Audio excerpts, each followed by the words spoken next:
الحمد لله والصلاة والسلام على رسول الله وعلى آله وصحبه أجمعين. فأعوذ بالله من الشيطان الرجيم. بسم الله الرحمن الرحيم.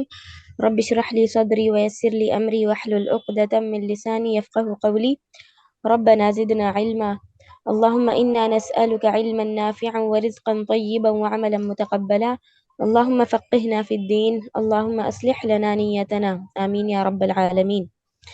آپ سبھی بہنوں کا میں اس کلاس میں استقبال کرتی ہوں. اہلاً و سہلاً و مرحباً. السلام علیکم ورحمۃ اللہ وبرکاتہ. آج انشاءاللہ سورہ آل عمران کی آیت نمبر 23 سے انشاءاللہ ہم سٹارٹ کریں گے. أعوذ بالله من الشيطان الرجيم. بسم الله الرحمن الرحيم.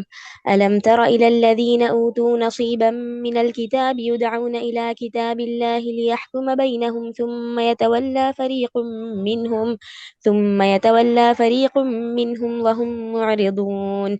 ذلك بأنهم قالوا لن تمسنا النار إلا أياما معدودات وغرهم في دينهم ما كانوا يفترون.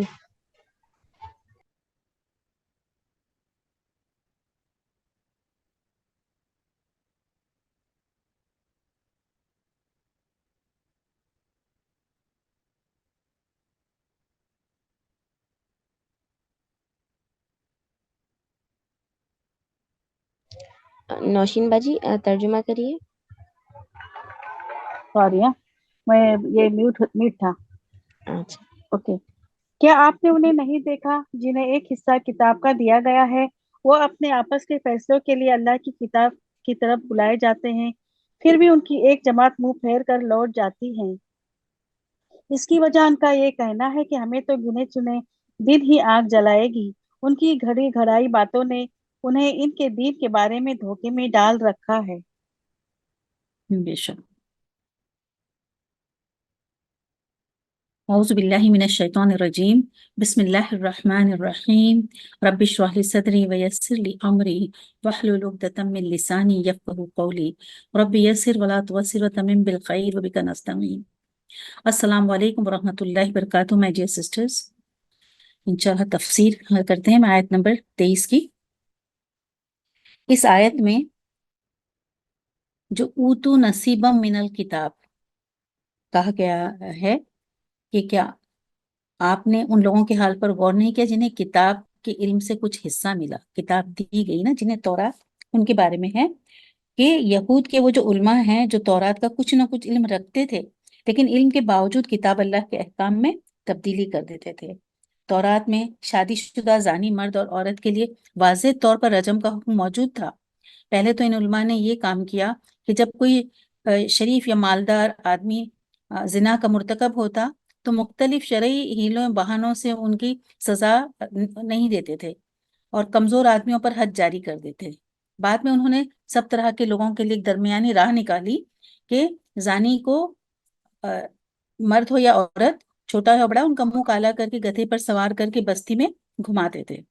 ایک دفعہ نبی صلی اللہ علیہ وسلم کے دور میں یہ واقعہ ہوا کہ ایک مالدار یہودی نے ایک یہودن سے زنا کیا. تو یہ دونوں شادی شدہ تھے. ان کا مقدمہ عدالت نبی صلی اللہ علیہ وسلم میں پیش ہوا. ان کی غرض یہ تھی کہ شاید اس طرح یہ زانی رجم سے بچ جائیں گے. آپ صلی اللہ علیہ وسلم نے یہود کے علماء سے پوچھا کہ تم اپنی کتاب میں اس کے لیے کیا سزا پاتے ہو؟ تو فوراً کہنے لگے کہ منہ کالا کر کے انہیں گدھے پر سوار کر کے گھمایا جاتا ہے. لیکن عبداللہ بن سلام جو یہود کے علماء میں سے تھے اور اسلام لا چکے تھے، انہوں نے رسول اللہ صلی اللہ علیہ وسلم سے کہا یہ لوگ جھوٹ کہتے ہیں، انہیں کہیے کہ اللہ کی کتاب لاؤ. چنانچہ تورات لائی گئی. پڑھنے والوں نے رجم کی آیت پر ہاتھ رکھ کر اسے چھپا دیا اور آگے پیچھے سے پڑھنے لگے. تو عبداللہ بن سلام کے کہنے پر رسول اللہ صلی اللہ علیہ وسلم نے ان سے ہاتھ اٹھانے کو کہا تو نیچے رجم کی آیت تھی. اس طرح جب علماء کی چوری پکڑی گئی تو بس ندامت کی وجہ سے اٹھ کر چلے گئے، یعنی وہ مقدمے کا فیصلہ ہونے تک بھی وہ نہیں رکے. اور پھر آپ صلی اللہ علیہ وسلم نے ان یہودی اور یہودن کو سنسار کروا دیا. تو یہ ان کے علماء کا حال تھا. اور آگے جو ہے کہ ان کے کیا ہے، ان کو خوش فہمی کیا تھی کہ ہمیں کیا ہے، آگ بس بالکل چھوئے گی نہیں ہے نا، اگر چھوئے گی بھی تو بالکل چند دن. تو یہ ان کے بہت سے کبیرہ گناہوں پر ایسے وہ دلیر ہو گئے تھے، اور اس کی وجہ یہی تھی کہ وہ یہ سمجھتے تھے کہ ان کو بالکل بھی جہنم کی آگ نہیں چھوئے گی، اور اگر چھوئے گی بھی تو بس انہوں نے جتنے دن بچڑے کی پرستش کی تھی اتنی ہی چھوئے گی، یہ ان کا عقیدہ تھا۔ اور بس وہ یہ تھا کہ ہم اللہ کے بیٹے اور چہیتے ہیں کیونکہ ہم انبیاء کی اولاد ہیں، اور اللہ تعالیٰ نے یعقوب علیہ السلام سے وعدہ کر چکا ہے کہ ان کی اولاد کو سزا نہیں دے گا مگر یوں ہی برائے نام قسم کھانے کو۔ تو اس طرح نصارہ نے بھی کفار مسیح کا مسئلہ وضع کر رکھا تھا، جس کی روح سے حضرت عیسیٰ علیہ السلام اپنی امت کے گناہوں کے کفارے کے طور پر سولی پر چڑھے، اور امت کے جو گناہ ہیں وہ ساری امت جو ہے ان کو جیسے چھٹی مل گئی کہ انہوں نے سارے گناہ اپنے اوپر لے لیے۔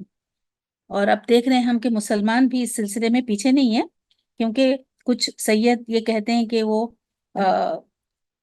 ان کی پشت پاک ہے، لہٰذا انہیں آگ کا عذاب نہیں ہوگا، اور وہ کچھ لوگوں نے تو بہشتی دروازے بنا رکھے ہیں کہ ان کے نیچے سے گزرو تو بہشت میں جائیں گے، یعنی اپنے مشائخ اور پیروں پر تکیہ لگائے بیٹھے ہیں کہ یہ ہماری شفاعت کریں گے۔ تو اس طرح کی خام خیالی مسلمانوں میں بھی ہے۔ ہاں پڑھیے بیٹے۔ فكيف إذا جمعناهم ليوم لا ريب فيه ووفيت كل نفس ما كسبت وهم لا يظلمون. اور پڑھ لو۔ قل اللهم مالك الملك تؤتي الملك من تشاء وتنزع الملك ممن تشاء وتعز من تشاء وتذل من تشاء بيدك الخير إنك على كل شيء قدير تولج الليل في النهار وتولج النهار في الليل وتخرج الحي من الميت وتخرج الميت من الحي وترزق من تشاء بغير حساب. بس کیا حال ہوگا جب کہ ہم انہیں اس دن جمع کریں گے جس کے آنے میں کوئی شک نہیں، وہ ہر شخص اپنا اپنا کیا پورا پورا دیا جائے گا اور ان پر ظلم نہ کیا جائے گا۔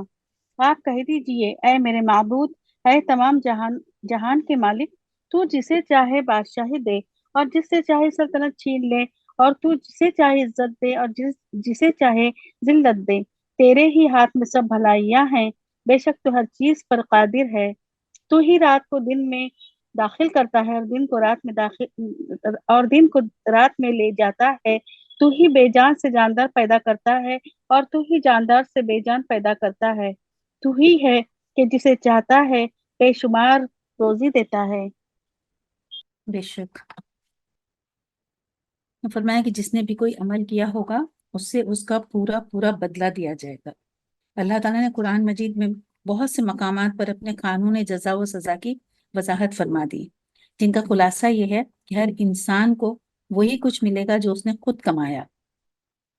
آبا و اجداد کی نیکی یا بندگی کسی کے کچھ بھی کام نہیں آ سکے گی، اتنا ہی ملے گا جتنا اس نے عمل کیا، نہ کم نہ زیادہ۔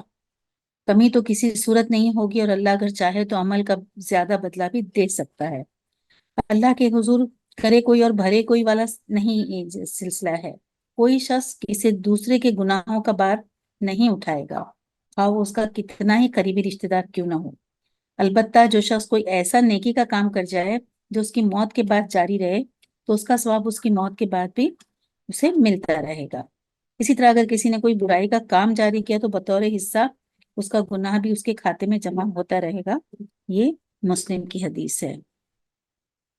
اور آپ کہیے اے اللہ ملک کے مالک، جسے تو چاہتا ہے حکومت عطا کرتا ہے، جسے چاہتا ہے چھین لیتا ہے، تو ہی جسے چاہے عزت دیتا ہے اور جسے چاہے ذلیل کرتا ہے۔ بے شک اس آیت میں اگرچہ کتاب عام ہے جس میں اہل کتاب مشرکین عرب اور مسلمان سب شامل ہیں، تاہم یہ کتاب یہود اور کفار سے ہے جو جنگ خندق کے موقع پر یوں کہہ رہے تھے کہ ان مسلمانوں کا حال تو دیکھو، اپنے بچاؤ کی خاطر خندق کھود رہے ہیں، نہ کچھ کھانے کو پاس میں ہے اور نہ ہی کوئی اصلاح ہے جنگ کے لیے، لیکن قیصر و کسریٰ کو فتح کرنے کے خواب دیکھ رہے ہیں۔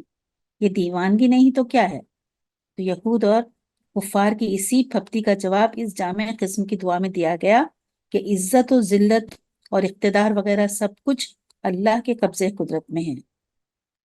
اس میں تعجب کی کوئی بات نہیں کہ آج جو حاکم ہے وہ کل محکوم بن جائیں، اور جو شہنشاہ ہے وہ گدھا بن جائے، جو کمزور ہے وہ طاقتور بن جائے، اور جو طاقت ہے وہ کمزور۔ ہاں صحیح، پڑھیے بیٹے۔ لا يتخذ المؤمنون الكافرين أولياء من دون المؤمنين ومن يفعل ذلك فليس من الله في شيء إلا أن تتقوا منهم تقاه ويحذركم الله نفسه وإلى الله المصير۔ مومنوں کو چاہیے کہ ایمان والوں کو چھوڑ کر کافروں کو اپنا دوست نہ بنائیں، اور جو ایسا کرے گا وہ اللہ کی کسی حمایت میں نہیں مگر یہ کہ ان کے شر سے کسی طرح بچاؤ مقصود ہو، اور اللہ خود تمہیں اپنی ذات سے ڈرا رہا ہے اور اللہ ہی کی طرف لوٹ جانا ہے۔ بے شک یہاں پر اللہ تعالیٰ منع فرما رہے ہیں مومنوں کو کہ اہل ایمان کو چھوڑ کر کافروں کو ہرگز دوست مت بناؤ۔ یعنی مومنوں کو انفرادی اور اجتماعی دونوں لحاظ سے خطاب ہے یہاں پر، کہ کوئی مومن کسی کافر کو دوست نہ بنائے، اور مومنوں کی جماعت بھی کافروں کی جماعت کو دوست نہ بنائے، اور نہ ہی مومنوں کی حکومت کافروں کی حکومت کو اپنا دوست بنائے۔ اس کی وجہ یہ ہے کہ کافر کبھی بھی کسی مومن کا خیر خواہ نہیں ہو سکتا۔ جب بھی اسے موقع ملے گا وہ نقصان ہی پہنچائے گا، اس سے خیر کی توقع نہیں۔ اور یہ ہے کہ اب اس میں بے شمار باتیں آ جاتی ہیں کہ جیسے اگر مومن کی اگر مومن اگر ایسے جگہ پہ رہ رہا ہے جہاں پر کافر بھی رہ رہے ہیں، اور اگر وہ اس طرح سے الگ تھلگ رہے تو ہو سکتا ہے کہ ان کو خطرہ ہو کافر کی طرف سے، تو پھر وہ سوچ کے پھر ان سے کچھ تعلقات بڑھا لے۔ یا یہاں پر یہ بہت ساری باتیں ہو سکتی ہیں کہ کافر اگر ہیں زیادہ، آپ جس ملک میں رہ رہے ہیں تو وہاں پر آپ کو کیا کرنا چاہیے، اور آپ کو سوچ کر اپنے طور پر، یعنی اللہ تعالیٰ سب کے دلوں کا حال جانتا ہے، تو کس حد تک آپ ان کے ساتھ دوستی بڑھا سکتے ہیں۔ اگر آپ کو ڈر ہے کہ یہ لوگ پھر آپ سے کچھ کسی قسم کا بدلہ لیں گے یا جان کا مال کا نقصان ہوگا، تو آپ اگر چاہیں تو ان سے پھر دوستی بڑھا سکتے ہیں، لیکن اس لیے کہ اللہ تعالیٰ سب کے دلوں کا حال جانتا ہے، اس وقت کے حالات اور کو دیکھتے ہوئے آپ کو ان سے اگر دوستی کرنی چاہیے، ورنہ اللہ تعالیٰ نے سختی سے منع فرمایا ہے کہ کافروں سے دوستی نہیں کرنی ہے۔ ٹھیک ہے، تھوڑا رک جاتے ہیں اذان کے لیے۔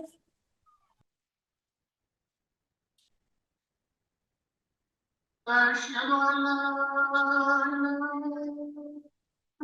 إلا الله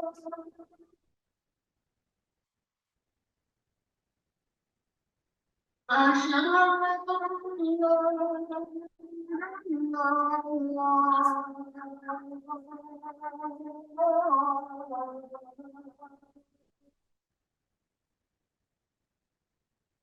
أشهد أن محمدا رسول الله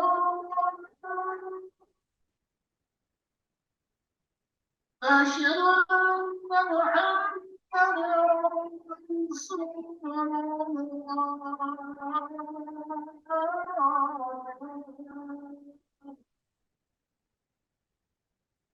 حي على الصلاة حي على الصلاة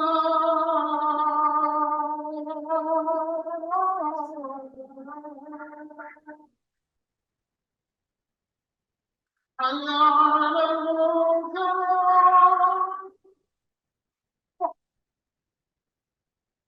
حي على الفلاح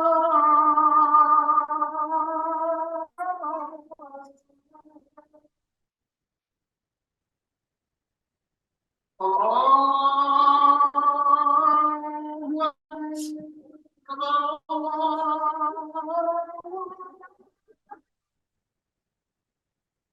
لا إله إلا الله۔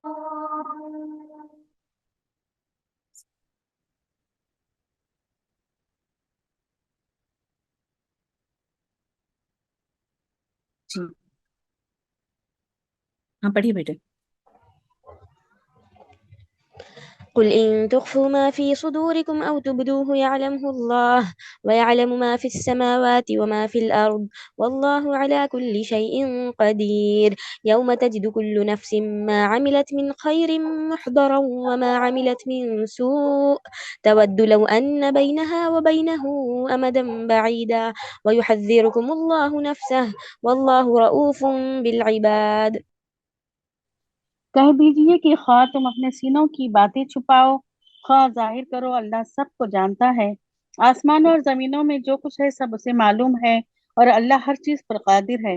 جس دن ہر نفس اپنی کی ہوئی نیکیوں کو اور اپنی کی ہوئی برائیوں کو موجود پالے گا، آرزو کرے گا کہ کاش اس کے اور برائیوں کے درمیان بہت ہی دوری ہوتی. اللہ تمہیں اپنی ذات سے ڈرا رہا ہے اور اللہ اپنے بندوں پر بڑا ہی مہربان ہے. بے شک یہاں پر کاش کے اور اس کے برے اعمال کے درمیان دور دراز کا فاصلہ ہوتا. یعنی یہ آیت دراصل پچھلی آیت ہی کی تفسیر ہے. یعنی اے مسلمانوں، اگر تم کفر کی محبت کو دل میں جگا دو گے یا کافروں سے محبت کا برتاؤ رکھو گے تو تمہارے یہ باطنی اور ظاہری اعمال اللہ کی نظروں سے پوشیدہ نہیں رہ سکتے.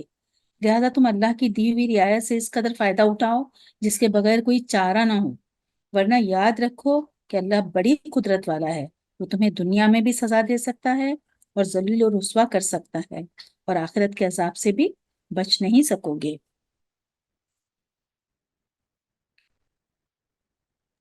اور یہاں اس آیت میں اللہ تعالیٰ نے ابتدا ایک نیکوکار اور ایک بد کردار کا ذکر فرمایا ہے.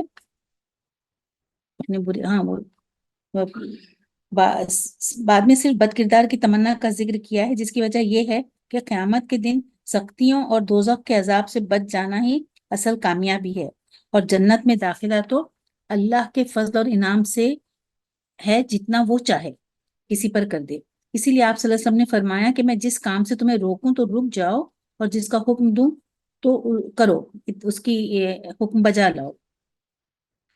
یعنی آپ صلی اللہ علیہ وسلم نے برے کام کا ذکر کیا تو یہ نہیں فرمایا کہ جہاں تک ہو سکے برے کاموں سے بچو، بلکہ فرمایا ان سے پوری طرح رک جاؤ. اور جب نیک کام کا ذکر کیا تو فرمایا جہاں تک تم سے ہو سکے بجا لاؤ. اب ایک دوسرے پہلو سے بھی غور فرمائے تو یہ کہ نیک عمل بجا لانے کی نسبت برے کاموں کو چھوڑ دینا بہت مشکل ہوتا ہے. اس لیے کتاب و سنت میں نیک اعمال بجا لانے کی نسبت برے کاموں کو چھوڑنے کی بہت زیادہ تاکید کی گئی ہے. اور بعد میں دوبارہ فرمایا وَيُحَذِّرُكُمُ اللَّهُ نَفْسَهُ، پھر بعد میں فرمایا وَاللَّهُ رَءُوفٌ بِالْعِبَادِ، وہ اللہ تعالیٰ کا اپنے بندوں کے برے انجام سے آگاہ کر دینا ہی اس کے بندوں پر ترس کھانے کی بہت بڑی دلیل ہے. پڑھیے بیٹے. قل إن كنتم تحبون الله فاتبعوني يحببكم الله ويغفر لكم ذنوبكم والله غفور رحيم. قل أطيعوا الله والرسول فإن تولوا فإن الله لا يحب الكافرين. کہہ دیجئے کہ اگر تم اللہ سے محبت رکھتے ہو تو میری تابعداری کرو، خود اللہ تم سے محبت کرے گا اور تمہارے گناہ معاف فرما دے گا، اور اللہ بڑا بخشنے والا مہربان ہے. کہہ دیجئے کہ اللہ اور رسول کی اطاعت کرو، اگر یہ منہ پھیر لیں تو بے شک اللہ کافروں کو دوست نہیں رکھتا. بے شک اس آیت کے مطابق صرف مسلمان ہی نہیں بلکہ مخاطب جو ہیں صرف مسلمان ہی نہیں ہے بلکہ اہل کتاب، کفار، مشرکین مکہ اور عام انسان ہیں، کیونکہ تقریباً سب اللہ کی محبت کا دعویٰ کرتے ہیں. کیا کہتے ہیں کہ اللہ خود تم سے محبت کرنے لگے گا. آپ کہہ دیجئے اگر تم اللہ سے محبت رکھتے ہو تو میری پیروی کرو. نبی صلی اللہ علیہ وسلم صلی اللہ تعالیٰ کہہ رہے ہیں کہ آپ کہو کہ وہ میری پیروی کریں، نبی صلی اللہ علیہ وسلم کی پیروی کریں. تو یہ سبھی سے مخاطب ہے کہ آپ صلی اللہ علیہ وسلم کی پیروی کرنا. سب اللہ کی محبت کا دعویٰ کرتے ہیں اور اس کا دم بھرتے ہیں. تو اللہ تعالیٰ نے وضاحت فرما دی کہ اگر تم اپنے دعوے میں سچے ہو تو پھر اس کی صورت صرف یہی ہے کہ تم اپنے رسول کی پیروی کرنے لگ جاؤ، محمد صلی اللہ علیہ وسلم کی پیروی کرو، جس کا یہ نتیجہ ہوگا کہ تم اللہ سے محبت رکھو گے اور اللہ تعالیٰ خود تم سے محبت کرنے لگے گا. اس آیت میں مسلمانوں کے لیے ایک لمحہ فکر ہے کہ دیکھو کتنے خوبصورت انداز میں اللہ تعالیٰ نے بتایا نا، اتباع سنت پر زور دیا ہے کہ اتباع کرو اپنے رسول کی. شاید اس سے زیادہ تو کوئی اور بات نہیں ہو سکتی، اتنے خوبصورت جو بتایا ہے جملہ کہ اتباع کرو اپنے رسول کی. قل ان کنتم تحبون اللہ فاتبعونی یحببکم اللہ ویغفر لکم ذنوبکم واللہ غفور رحیم. بے شک اللہ تعالیٰ کیا کرے گا، اللہ تعالیٰ بے انتہا رحیم و کریم ہے، وہ آپ کے گناہوں کو معاف فرما دے گا، بخش دے گا. لیکن شرط کیا ہے کہ رسول کی اتباع کرنا ہے. یہاں پر ہے نا کہ یہ اتباع کرنا اور اطاعت کرنے میں فرق ہے. ہم کئی بار یہ کہ رسول اطاعت کرنا، اطاعت جو بھی کوئی حکم وہ آپ کو کہیں گے کرنے کے لیے تو آپ کو کرنا ہے، اور جس چیز سے وہ منع کریں گے رک جانا ہے، یہ ہمیں معلوم ہے. اور اتباع کیا ہے کہ جو رسول صلی اللہ علیہ وسلم کرتے ہیں نا اس کو فالو کرنا ہے. مطلب یہ فرائض کے علاوہ جو حکم دیا ہے امر و نہیں جو ہے، اطاعت صرف امر و نہیں میں ہوتی ہے، جبکہ اتباع کیا ہے، جیسے تم رسول اللہ علیہ وسلم کو کرتے دیکھو ویسے ہی تم کرو. جیسے کہ نماز میں ہی ہے نا، سلی کما رہے تمہیں سلی، یعنی تم نماز پڑھو ایسی جیسی مجھے پڑھتا ہوا دیکھو. یعنی نماز پڑھنے کا تو حکم ہے ہی، پر پڑھنا کیسے ہے، آپ صلی اللہ علیہ وسلم نے فرمایا کہ جیسے تم مجھے دیکھو پڑھتا ہوا. تو اس طرح سے اتباع کرنی ہے. آپ کا اٹھنا بیٹھنا کیا کرتے تھے صبح شام، آپ کے معمولات کیا تھے، وہ اتباع ہوگی. تو ہمیں ان کی اتباع کرنا ہے، اطاعت بھی کرنا ہے اور اتباع بھی کرنا ہے رسول صلی اللہ علیہ وسلم کی. اور وہ جس بات کو پسند کریں تم پسند کرو، جس سے نفرت کریں تم بھی نفرت کرو اس چیز سے، کیونکہ وہ تمہارے لیے اسوہ حسنہ ہے. اور تیسرا سبق اس آیت سے یہ ملتا ہے کہ مسلمانوں کو بدعات سے مکمل طور پر اجتناب کرنا ہے، کیونکہ بدعت کیا ہے، سنت کی عین ضد ہے. وہ چیز جو آپ صلی اللہ علیہ وسلم نے نہیں کی وہ تم کرو، اپنی طرف سے تم دین میں اضافہ کر دینا، یہ بدعت ہے. تو اس سے سختی سے منع کیا ہے. اور آپ صلی اللہ علیہ وسلم کے بعد دین کا حصہ اور ثواب سمجھ کر بجا لانا ہے نا، کہ نہیں ہم تو اچھا ہی ہے، اس میں کیا ہو گیا، ہم جو کر رہے ہیں وہ اچھی بات ہے، کوئی گناہ تھوڑی ہے، غلط کام تھوڑی ہے. لیکن آپ صلی اللہ علیہ وسلم نے چونکہ نہیں کیا اس لیے وہ ایک دین میں نئی چیز ہو گئی، بدعت ہو گئی، تو اس سے منع کیا گیا ہے.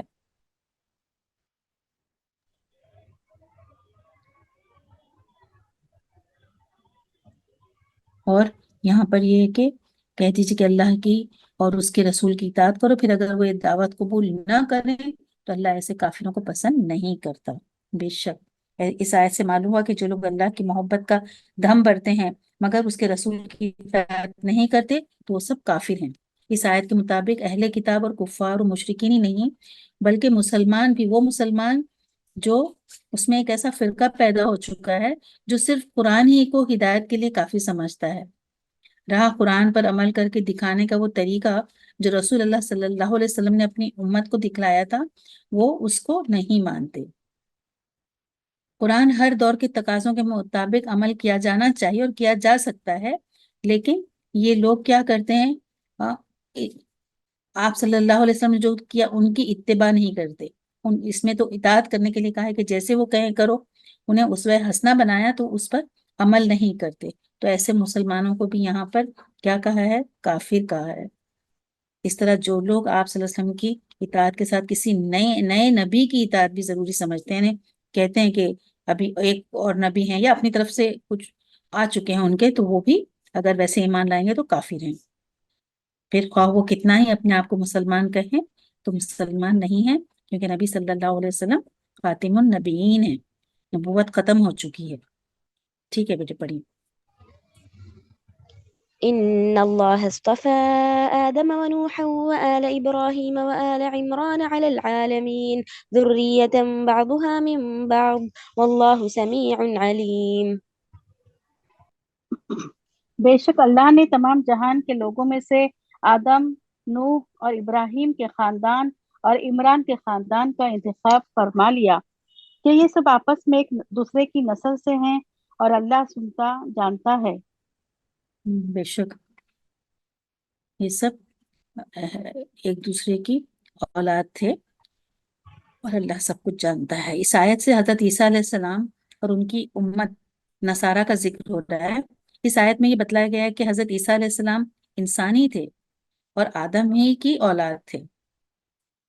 پھر بعد میں یہ بتلایا گیا کہ ان کی پیدائش کن حالات میں اور کیسے ہوئی، پھر ان کی زندگی کے جو مختصر حالات، پھر عیسیٰ علیہ السلام کو اللہ تعالیٰ کا اپنے ہاں اٹھا لینے کا ذکر، ساتھ ہی عیسائیوں کا جو عقیدہ ہے نا باطل کے، جس وقت اللہ تعالیٰ نے آدم علیہ السلام کو پیدا کیا تو اس وقت کی جو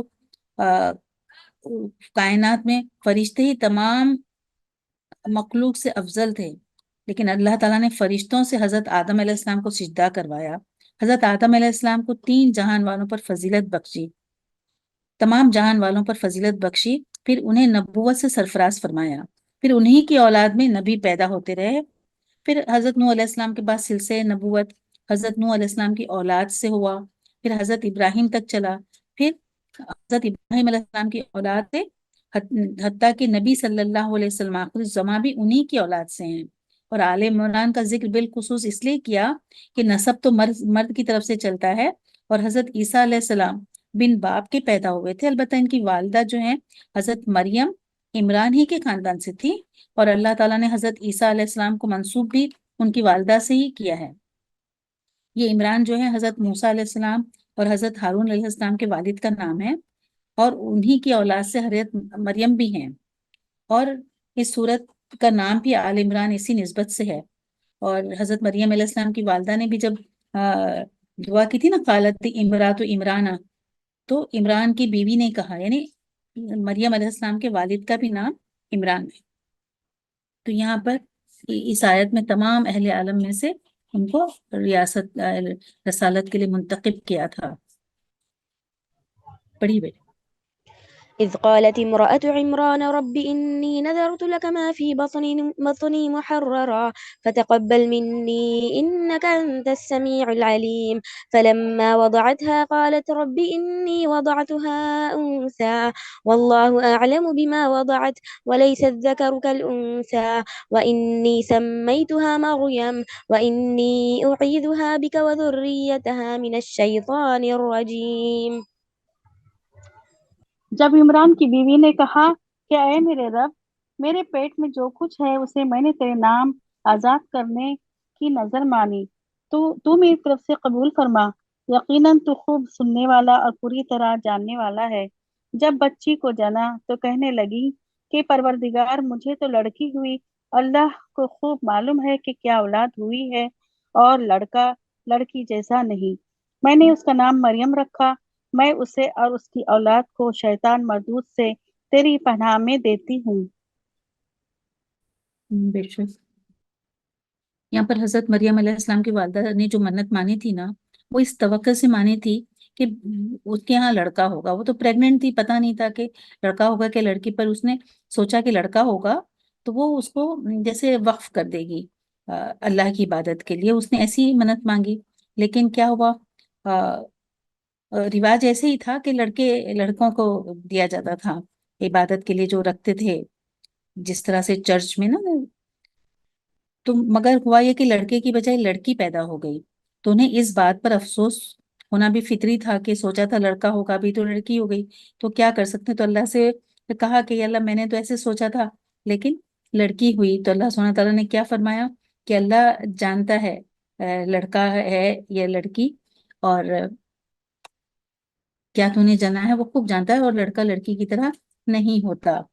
یعنی یہ جو جملہ ہے جس میں اللہ تعالیٰ نے حضرت مریم کو یہ کہہ کر تسلی دی کہ یہ لڑکی لڑکے سے بدرجہ افضل ہے، حتیٰ کہ کوئی بھی لڑکا اس لڑکی کے جوڑ کا نہیں، لہٰذا افسوس کرنے کی کوئی بات نہیں.